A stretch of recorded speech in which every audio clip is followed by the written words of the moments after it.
further on from there and try and cover this, because this is a little big chapter, trying to cover and make you understand the essence of engaging all our senses. That means engaging into seeing, hearing, touching, smelling, eating, moving about, sleeping, breathing.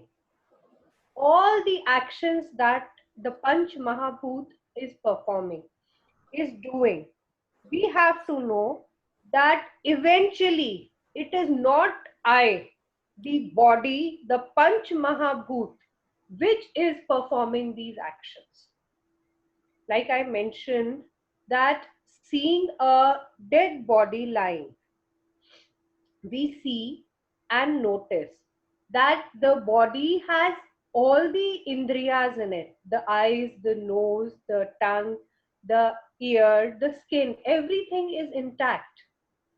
But the autonomic force which makes us understand and feel, and the vision, the hearing, the taste, the smell, the touch, the sight, everything, the smell, the thing that perceives that energy, that autonomic force that perceives that, is not there in the Panch Mahabhut at that time. That is when the state of death is declared. All right. Now we know that a person who is doing all these actions, he himself knows that he does nothing at all. It is the perception of that autonomic force which Sri Krishna is telling Arjun that you need to surrender to, because that force is just another small part of me. Of me means, the way I described to you earlier, that the vast ocean is there.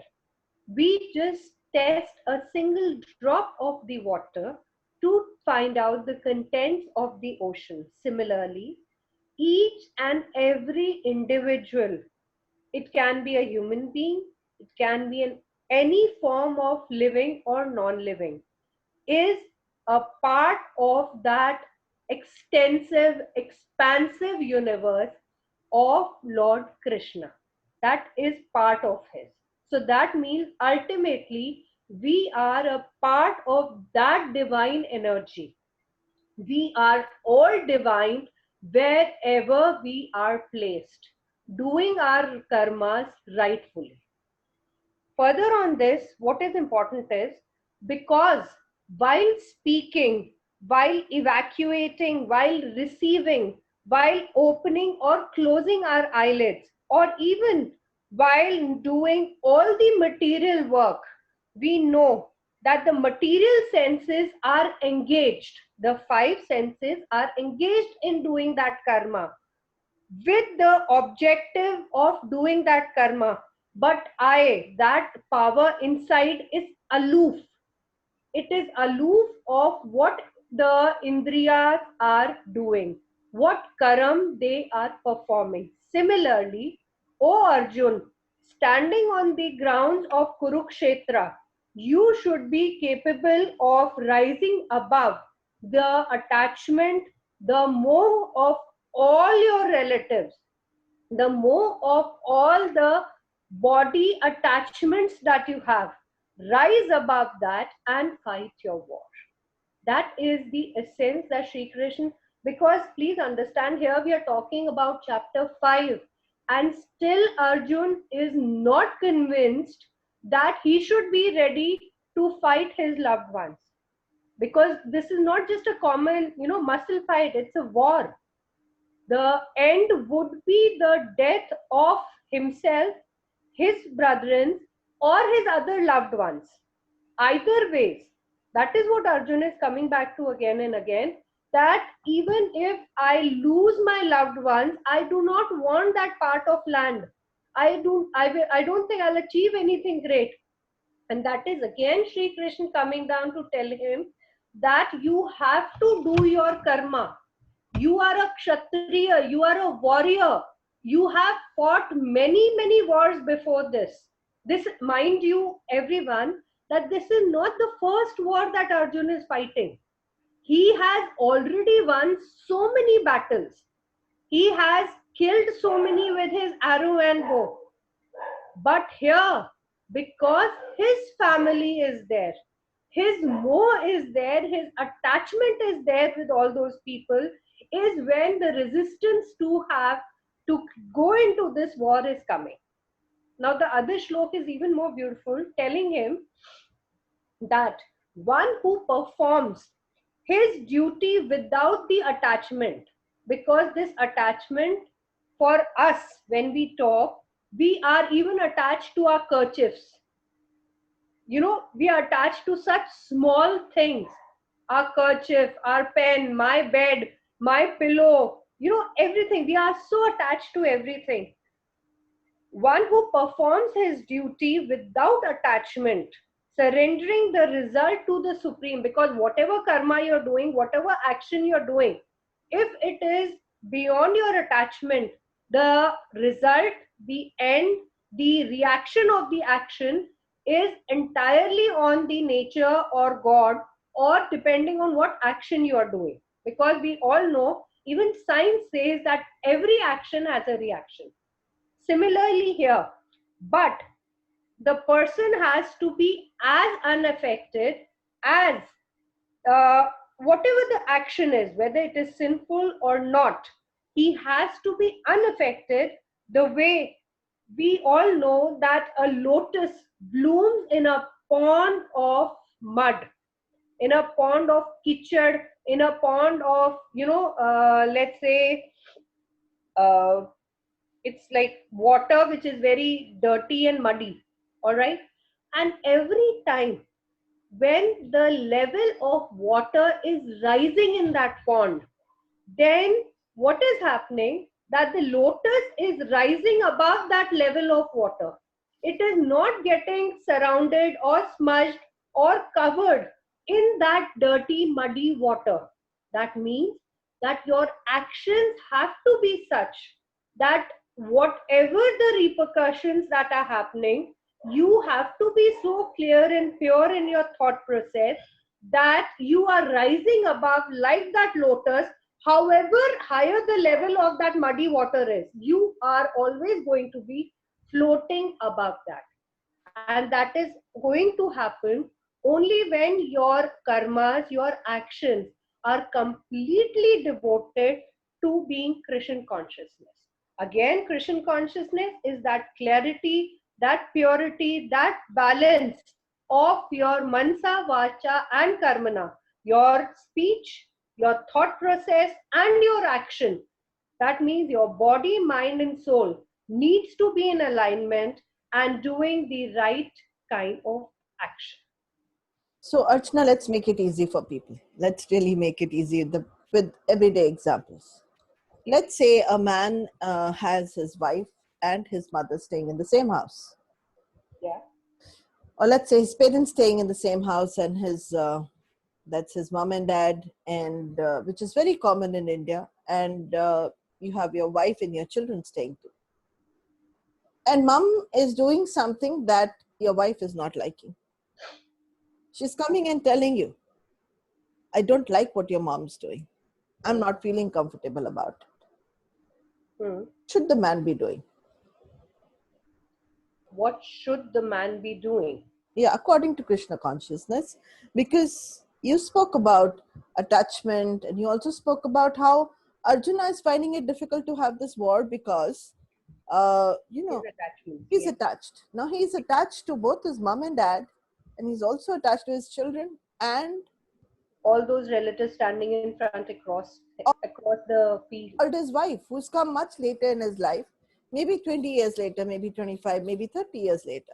But they're all planning to stay together, and mom is saying things that this lady is not very happy about. That's his wife. Her attachment obviously is not as much or is different kind than what he will have, because his mom is taking care of him and whatever. Now, what should ideally be this man doing? Anu, see, again, it's a very classic example because here in India, I think all men go through this dilemma. My mom is right or my wife is right. I think both are right in their own ways. Only thing is, we have to learn and understand the different perspectives. If we can understand the outlook of why a mother is doing XYZ action, whatever the action may be, whatever.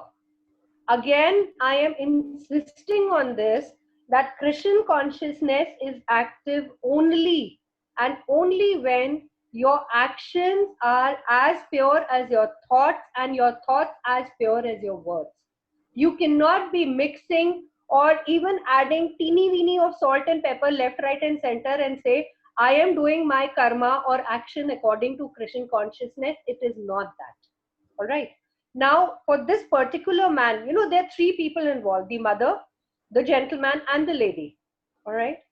The lady, because probably she's from the now generation, she knows things to be done a different way. She has her own lifestyle. She's an independent woman. She lives her way. The man, he understands probably both the things.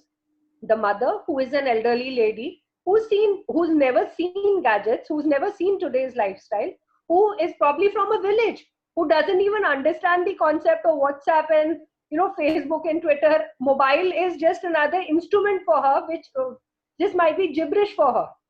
It can be anything.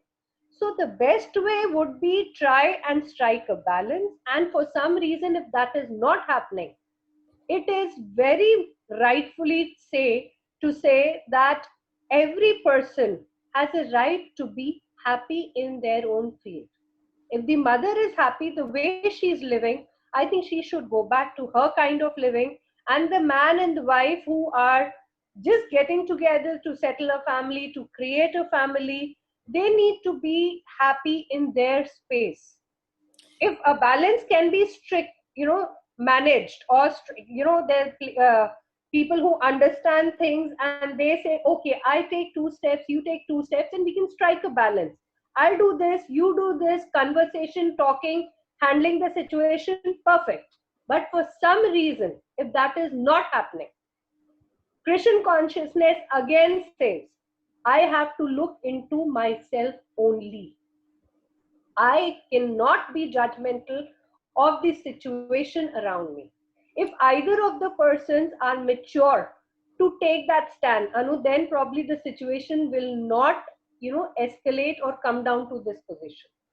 So, But Paul, we yeah, are saying that they obviously all of them are not mature enough no, they are not. That is why the situation is coming in. down to that state. But this is a very common problem. It is. I know that. Very common problem. Now, imagine if that man who's standing there, who has to take a decision on behalf of his wife and bring justice to his wife, just like Arjun had to bring justice to his wife, Yeah. maybe something has happened that's as bad as or as horrible as what, back in time, Arjun's wife. Then again, he has to take the stand like Arjun is doing. Exactly. He has to fight that battle for some reason if that lady cannot, because that was completely justified. I am not saying that the elder lady is bad or the newlywed is bad or the new lady who's come into the family, she's wrong. There is nothing right or wrong. But whatever action that happened, that did not go well according to the norms of that present era. So in today's era, whatever the elder lady did or said or acted did not go well with the couple or the other lady. So Arjun might as well take his stand. If need be, yes. But the situation is, both ways. We see this, and there is another thing that I see so many places where, uh, due to a lot of law benefits to given to the newly wed ladies or girls, that is also misused to a large extent. So it is both ways. I mean, I see those cases also where it is really, let's say, they take the liberty of all the things that are provided to them, the liberty given to them. Yes, Okay. that also happens. That's the question mark. Yeah. Question mark. How do you decide who to take stand for? How do you decide who to take stand for? That again, the person has to have a very clear, non judgmental decision according to Krishna consciousness. His That duty to his parents does not change. Parents remain where they are. But for some reason, if the family cannot stay together in the same premises, you might as well have different, places to stay and have a harmonious relationship. It's always better. Your duty towards your wife is not less anything compared to your parents. I mean, you cannot differentiate that. They are also there and she is also there. You need to learn to strike that balance. and beautiful people I've often seen when we don't know how to strike that balance. There is a lot of mental stress and there is a lot of unhappiness in such families. Instead of prospering, you find the younger ones, the real children, suffering along with the elder ones. So let's take one more situation, because if we make this practical, people understand it much better.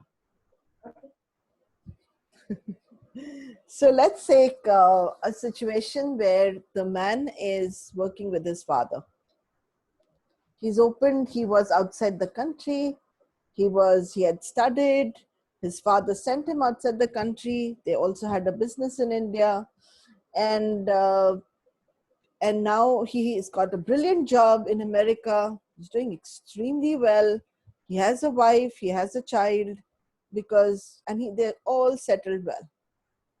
And now his father cannot run the business all alone, or is suddenly feeling that I have actually educated my son and he's reached that stage, but I actually am missing out.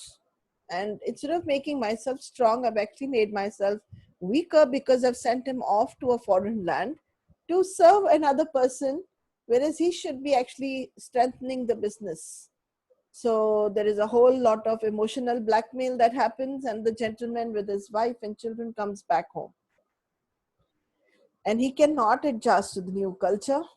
His wife cannot adjust to the new culture. His children cannot adjust to the new culture. But it's the best thing to happen for the old man, because his son has come back and he's feeling very strengthened. What should the man be doing? Anu, again, look at the situation that here I will quote Dhritarashtra again, that his attachment, his more forced that particular Arjun to quit his battlefield wherever he was placed, wherever he was settled. He is per se forcing his son to leave his situation, his settlement, his comfort zone, and come back and settle here with him. All right.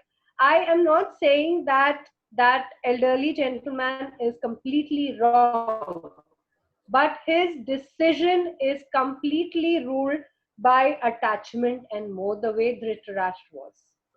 Thank you. Completely. Thank you so much. Because only for his, the word is for attaining his satisfaction or completion of his desire. Or Hindi mein there's a beautiful word, what we call it Mahatva Kansha. One is Kansha, which is called a desire. Mahatva Kansha is when it is even superseding the basic desire or Ichha or desire. Now that Mahatva is forcing that old man, instead of telling his son that this is the situation I am in, I cannot run the business. Do you have any other way that we can manage? Or you can keep, shunting and managing, or do we appoint a manager here, or do something? He is just asking due to his attachment, due to his, greed to his son. He is forcing that entire family to go through so much of ruckus in their life. Because for them, uprooting themselves from that ground, coming back to this ground and settling again here is actually not the right way. It's not the easy way for them. It's going to be they will ultimately, yes, we are human beings. We are so beautifully made in Krishna consciousness and energy and zeal that wherever we are placed, we make our grounds. Ultimately, we settle down. All right. But it's not an easy way of living. I was already in paradise. You literally uprooted me from there. So, yes, it is not justified. I would not justify that. Thank you. And let's take the story a little further because this is so common. The son does come back because he's also attached to his father. Father. Also has the greed that if he comes back, it's a family business, he will do well. So greed is on both the sides. Yes, it is. Now he comes back and he settles down, but his father doesn't want to leave the place of being the alpha male. He still wants to rule the roost. He still wants to have his way. And he compels his son to constantly be the one who is listening to him. Can such a system work in the long run? It doesn't work anywhere. In no work. I mean, why only a house or a business? It doesn't work anywhere. I was a kid, I became an adolescent, I became a middle-aged person, and I'm an older person now.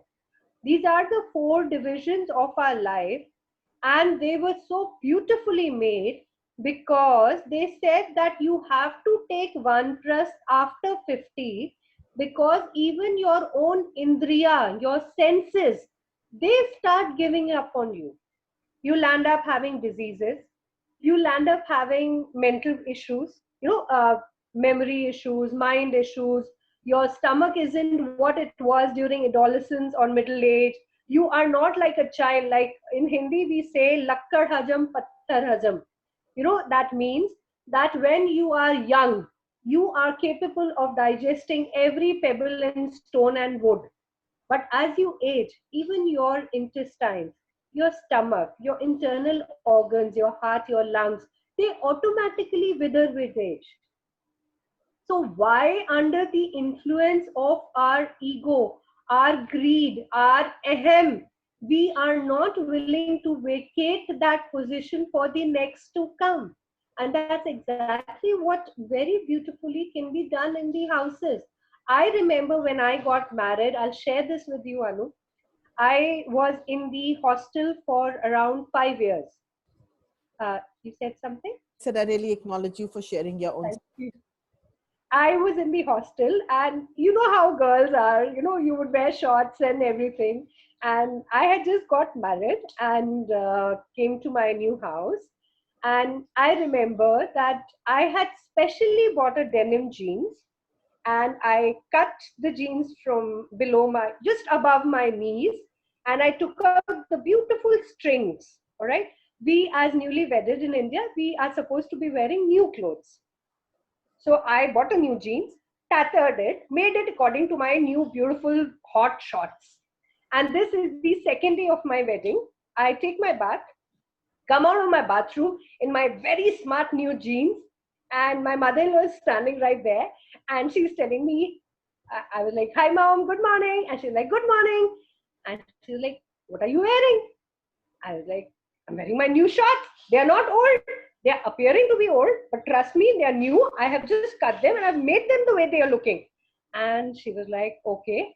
And very politely, she just told me that, the people, guests coming, it's the second day of wedding. I had my chuda, I had my mehendi and everything on me, and all decked up.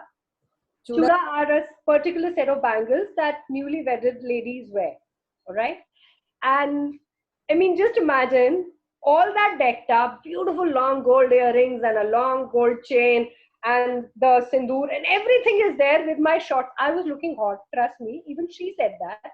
But she very politely told me that there are guests coming in the house and it would not be appropriate that you wear what you're wearing. So just go and change into anything else. Anything else would be a salwar kameez or a sari or whatever, any other dress attire that I have.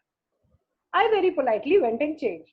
And it just so happened that evening when my husband came back from work, and my mother in law actually politely told him that, "Can you just tell her, I understand she's come from the hostel." Because hostel is like one place where you are like all fun and, nobody to tell you what to eat, what to wear. I mean, it's fun. You all know who's been to the hostel. And that was one day. I never wore shorts, like when the guests were coming otherwise.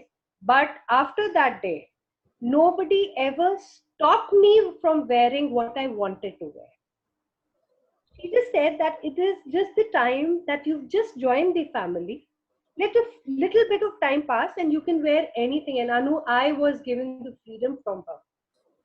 She's not there in this world anymore, but she gave me the freedom to eat, wear, sleep, drink, do everything just the way I wanted to. So that's what I'm coming from. That if you are given the space that you get, how is it possible not to fall in love with all those new people you're living with and do everything for them selflessly? You would. And that's where that probably gentleman went wrong, that the son would as it is do things selflessly because he's as it is in love with him. Your son. They would do things for you. It is just a matter of probably because my mother-in-law was a teacher and she was very tactful. She had so many students gone through her and she knew how to handle which child which way. She knew how to tactfully handle me and she did that very beautifully. So you're saying that tact is very, very important. I'm going to ask you one last example, Archana, because we see this in everyday life. And if we bring those examples, I think people will understand this topic much better. So let's say there is a child who's opened up his own business. He's doing very well. His father is doing so well. He has been laid off and he's finding his feet at the time when he should have been absolutely established. And he's also starting a new business, not with his son, but separately with his friends. So you have father who started a new business with his friends, and you have son who started his business. And son is doing pretty well because he's young blood, he's got different stories. Father actually wants the son to be very careful because he's learned from his mistakes. But the way he comes across to the son is more like he's putting the son down rather than the protection shield. He is telling him, oh, have you raised the invoices? Have you done this? Have you done that? And the son is very sheepishly looking at him and saying, Dad, I'll do it. Why are you worried? I'll do it. I'll do it. Now, how should the father actually be teaching his son and guiding his son rather than putting it in a language which the son cannot understand? Putting it in the language, and so the son is now speaking in the language that father cannot understand. How can this be balanced? Anu, again, it is the understanding, the attachment, the affection between the father and the son.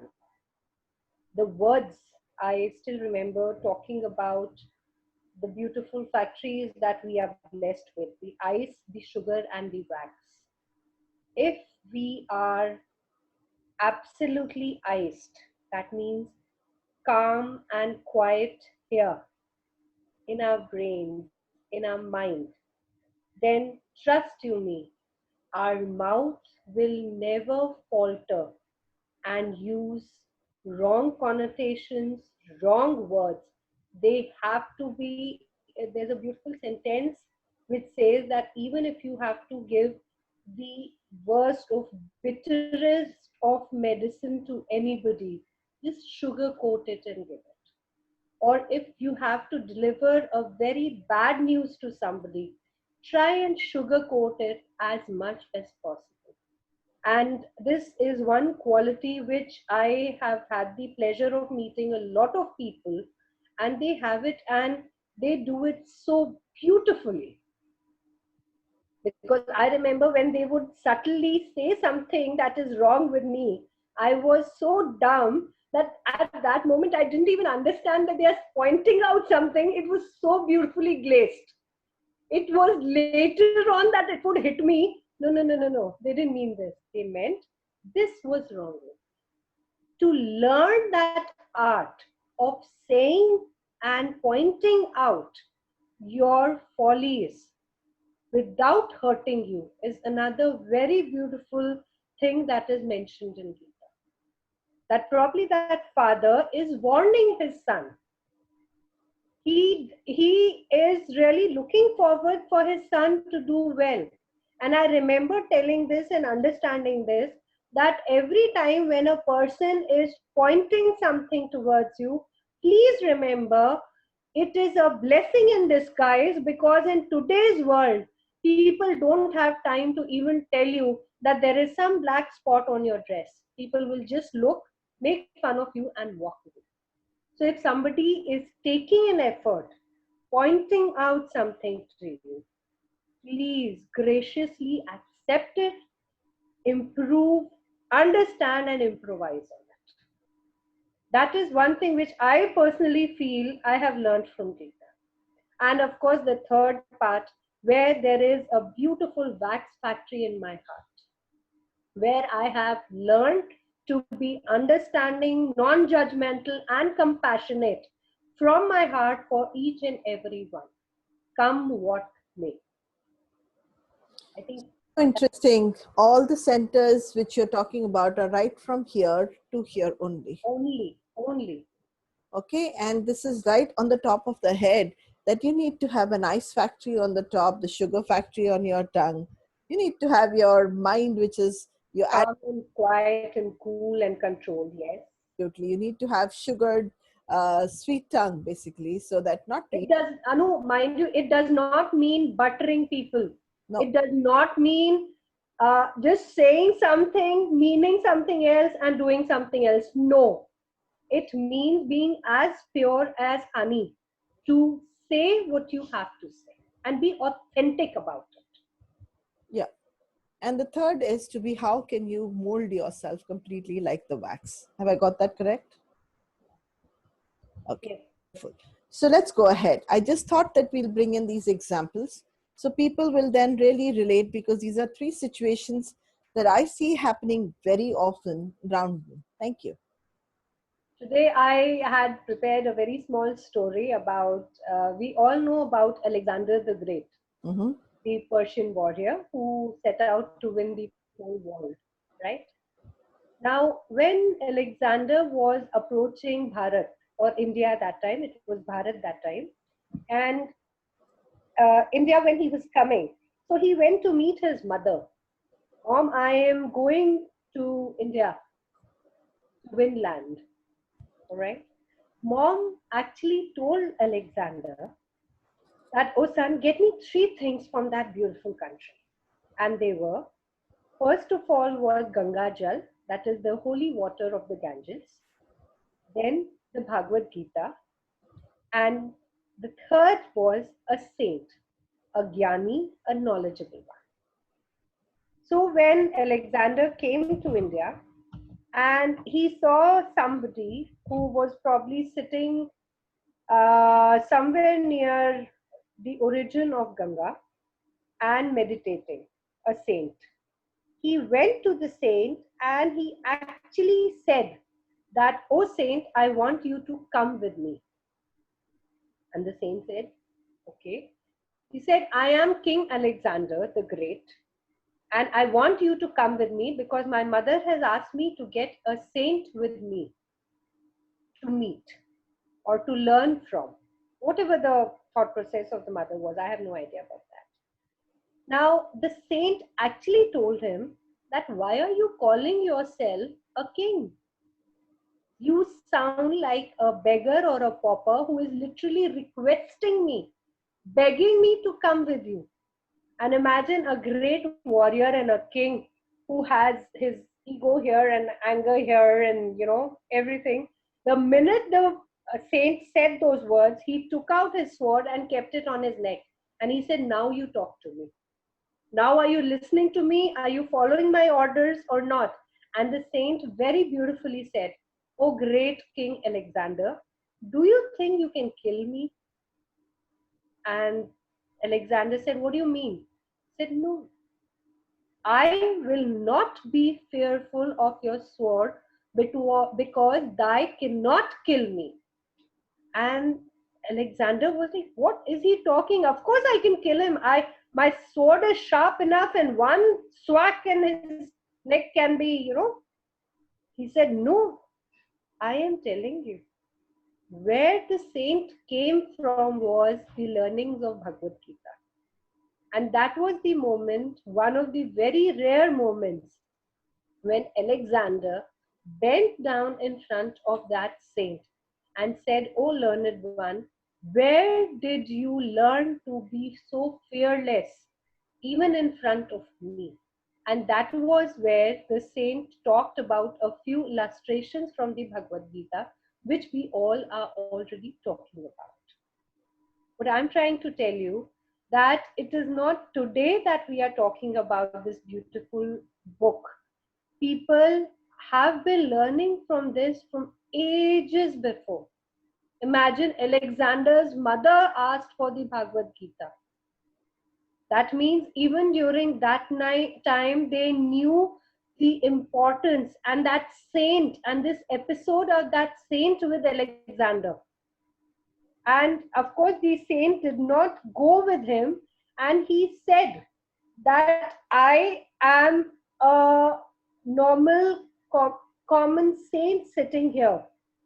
I live in a place which is called the Begumpur.